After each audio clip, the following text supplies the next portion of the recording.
কুমিল্লায় গরু ও মুরগির খামারের বর্জ্য এখন আর শুধু বর্জ্য নয়, সেটি হয়ে উঠেছে রান্নার জ্বালানি। বায়োগ্যাস প্ল্যান্টের মাধ্যমে খামারের গোবর এবং বিষ্ঠা থেকে উৎপাদিত গ্যাস পৌঁছে যাচ্ছে গ্রামের বহু পরিবারের চুলায়। এতে যেমন কমছে রান্নার খরচ, তেমনি রক্ষা পাচ্ছে পরিবেশ। কুমিল্লা প্রতিনিধি মোহাম্মদ সেলিম রেজা মুন্সির পাঠানো রিপোর্ট, জানাচ্ছেন জামাল আশরাফ। কেসারেন শেকড় থেকে শিখরে। কুমিল্লা জুড়ে দিন দিন বাড়ছে গরু ও মুরগির খামারের সংখ্যা, সেই সঙ্গে বাড়ছে বর্জ্য। তবে এসব বর্জ্য এখন কাজে লাগানো হচ্ছে বায়োগ্যাস প্ল্যান্টে। গরুর গোবর ও মুরগির বিষ্ঠা থেকে উৎপাদিত গ্যাসে চলছে রান্নাবান্না। খামারের প্রয়োজন মিটিয়ে গ্যাস দেওয়া হচ্ছে আশেপাশের পরিবারগুলোতেও।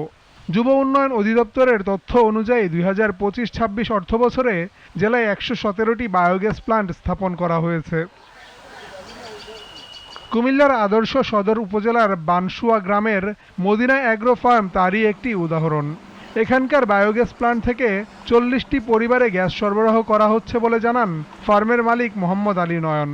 সরকারি সহযোগিতা পেলে বায়োগ্যাস প্ল্যান্ট আরও সম্প্রসারিত করা হবে বলে জানান তিনি। 3টা গরু বা 4টা গরুর গোবর দিয়ে সেটা একটা পরিবার সুন্দর চলতে পারে। তো ছোট্ট একটা প্ল্যান করলে কিন্তু তার গন্ধটা হইলো না এবং পরিবেশ দূষণটা থেকে বিরত থাকলো এবং তার নিজের যে জ্বালানি চাহিদাটা হয়ে গেল, পূরণ হয়ে গেল। খামারের বর্জ্য প্ল্যান্ট দেওয়ার প্রক্রিয়া সহজ হওয়ায় এতে শ্রম ও খরচ দুটোই কম। এমন উদ্যোগ দেখে অনেকেই এখন বায়োগ্যাস প্ল্যান্ট স্থাপনে আগ্রহী হয়ে উঠছেন। গ্যাসের যে সমস্যা, এখন এই ধরনের বায়োগ্যাস প্ল্যান্ট সবাই যদি করে, যার যার খামার আছে, তাহলে এটা জ্বালানি হিসাবে অনেক ভালো উদ্যোগ। আগের লাকড়ি খড়ির অনেক সংকট ছিল, তাই এখন আমরা এই গ্যাস দিয়ে অনেক সুবিধা পাইতেছি, অনেক সুন্দর চলতেছে।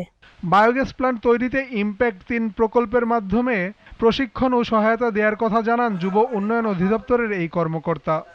আমাদের যুব উন্নয়ন অধিদপ্তরের মাধ্যমে তাদেরকে এই প্রকল্প বাস্তবায়নের জন্য, বিশেষ করে বায়োগ্যাস প্ল্যান্ট স্থাপনের জন্য এবং প্রকল্প সম্প্রসারণের জন্য আমরা সর্বোচ্চ তাদেরকে 2 লক্ষ টাকা স্বল্প সার্ভিস চার্জে আমরা দিয়ে থাকি।